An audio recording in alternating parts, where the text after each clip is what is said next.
Hi YouTubers. Out there is a certain user of YouTube by the name of shockofgod. He's a particularly odious sort of character.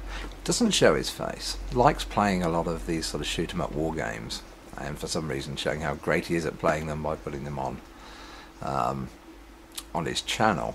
But when he's not doing that, he's riding around on his motorbike, and it appears that he has rather a lot of room inside his helmet, because he puts a camera in there, and this doesn't really surprise me. I'd be more surprised if it was actually a miniature camera, but he's not very smart, but he's decided to declare war upon atheists, and no doubt a lot of you will have had messages from him, and always the same old question, you know: how can you prove that our atheism is right? No atheist can ever answer this question. And there's been a lot of videos already explaining the fact that, of course, atheism is a lack of belief in God, and therefore it doesn't really need proof. That's all it is. However, I look at it this way. Oh God, someone's coming in. Sorry about that. Interruption from the wife. Managed to bribe her with a packet of crisps and crunchy and said piss off.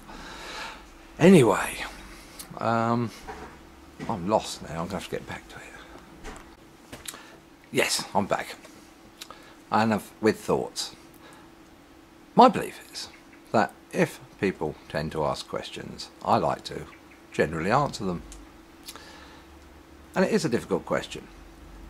As far as I'm concerned, and thought about this question, what is meant by it, before I answer it, is how do we know Christianity is not true, and therefore atheism? Of course, as we know, atheism covers all the religions, all the devils and all that rubbish. I'm no belief in any of that. With me it includes ghosts and Loch Ness monsters, and the fact that fish oil, you know, makes you brainy. There's no proof of that either, actually. Anyway, won't go into that. But let's go into really this base thing about the Bible and Christianity in general, and I'm going to just cover that aspect of it.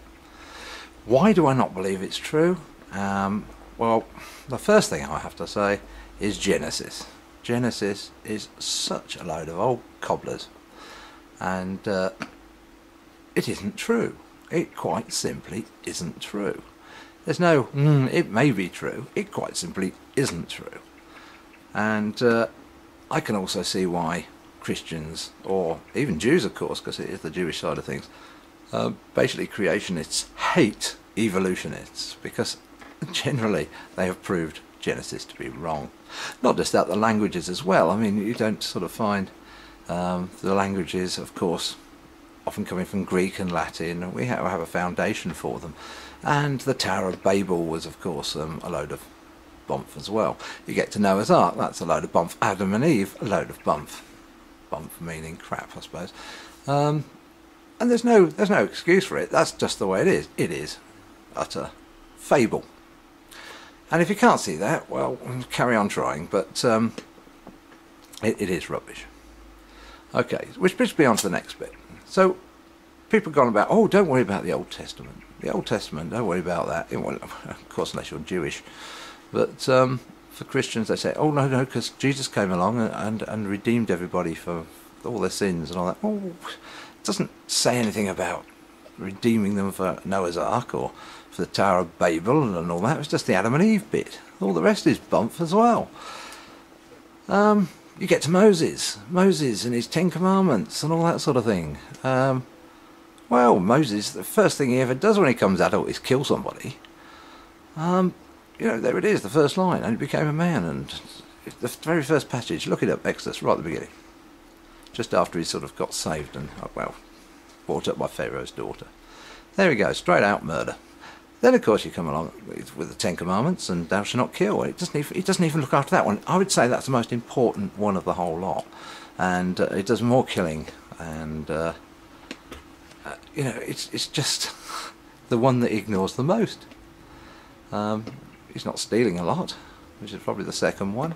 but he did a lot of killing, and often in the name of God, etc. You get onto Jesus, right? You get onto the Christianity part of the Bible, and even Jesus says, you know, if you don't believe the words of Moses, then you don't believe in him. It's there, it's written, you know. If you want me to quote it, well, I'll look it up, but you can Google it.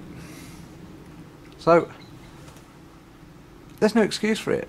It even admits itself it's wrong, in that sense. It's rubbish. The Bible is rubbish. And that's through logical thought.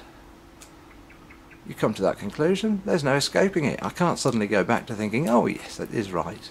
So atheism, why am I an atheist? Because it's not true. The Bible is quite simply not true. I don't know how many times I can say that, but it isn't. Anyway, I'll have a little think, just for a second. Okay, the other thing he always goes on about is Santa syndrome. Yes, Santa syndrome. It's hilarious actually calling it Santa syndrome. And it does cause a lot of problems to Christians. That is why it's actually Santa analogy would be the proper way of describing it. Of course, I know you understand this, but of course it's an analogy. When you're children, you believe in something so easily because your parents tell you it's true, and then you're told it's not true, and it gives you a very good reason. Later on in life you think back and you think, gosh, how easily I was duped as a child, how easy that was.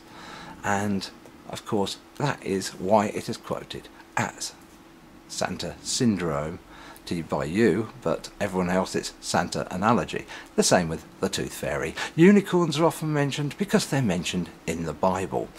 So, and the other things obviously are silly little things, pixies, etc. are all thought up in leprechauns. But you're quite willing to accept that they're thought up. But there are still people around who believe in leprechauns. Yes, there are. And there are still people around who are flat earth creationists, etc. Which is more or less what you are. You may no longer believe that the earth is flat, but you're having a hell of a lot of trouble believing other things that have since become just as true as the fact that the earth is not flat. That'll do for now. I've had enough with the guy. But, peace.